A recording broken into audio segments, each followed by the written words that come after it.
Sir Ariel, anong gagawin niya? Pag halimbawa na nga at hindi nagkaroon ng magandang relasyon doon sa amo niya. Diyan naman papasok ang OWA, ang DMW at ang DFA sa amin. Kapag may welfare case tayo kagad, ang opisina ng OWA sa buong mundo, 30 ata. Dito sa ating bansa, locally, we have 17 offices.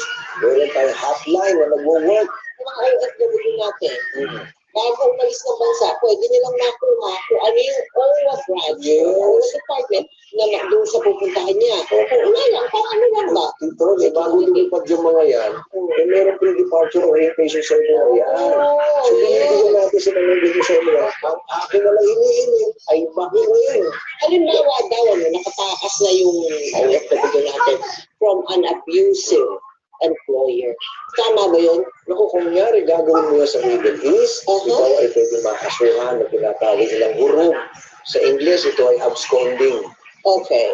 Hindi ka makakauwi dahil hindi mo makukuha yung pirma ng iyong employer sa iyong exit visa.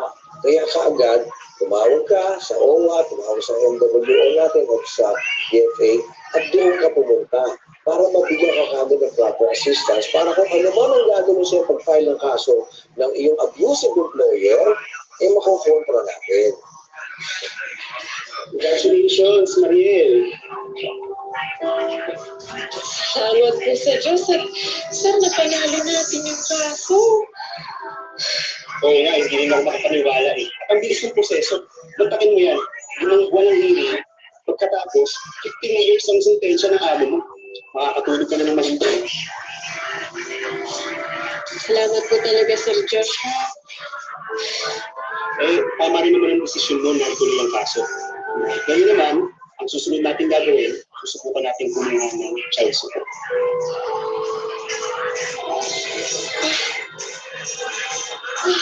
Okay?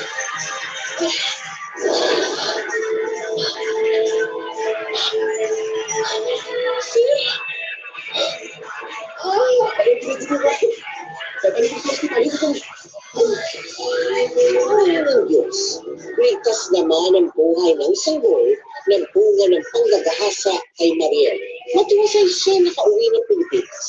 At kaagad naman ipinaalam ni Mariel kay Danny ang malagim na karanasan niya sa Saudi. Sinunod mo kasi! Kung hindi ka uwi sa Pilipinas, hindi ka sana mag-agahasa! Baka yung gusto mo ba yun eh? Baka yan nasa labay ka sa awa mo eh! O ano? Danny,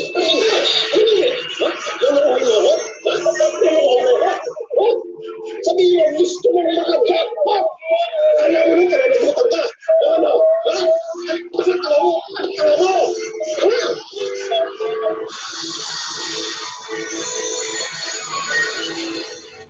Hello guys, mga ka-MPK! Mag-subscribe sa hashtag MPK YouTube channel. Mag-like sa hashtag MPK Facebook page. Mag-follow ka na sa hashtag MPK sa Twitter. Mag-follow ka na sa hashtag MPK sa Instagram. Mag-follow ka na sa hashtag MPK sa TikTok. Mag-join for free sa hashtag MPK sa Patreon at mag-join na sa membership ng YouTube channel ng hashtag MPK. Maraming salamat sa iyong pagtitiwala mga ka-MPK.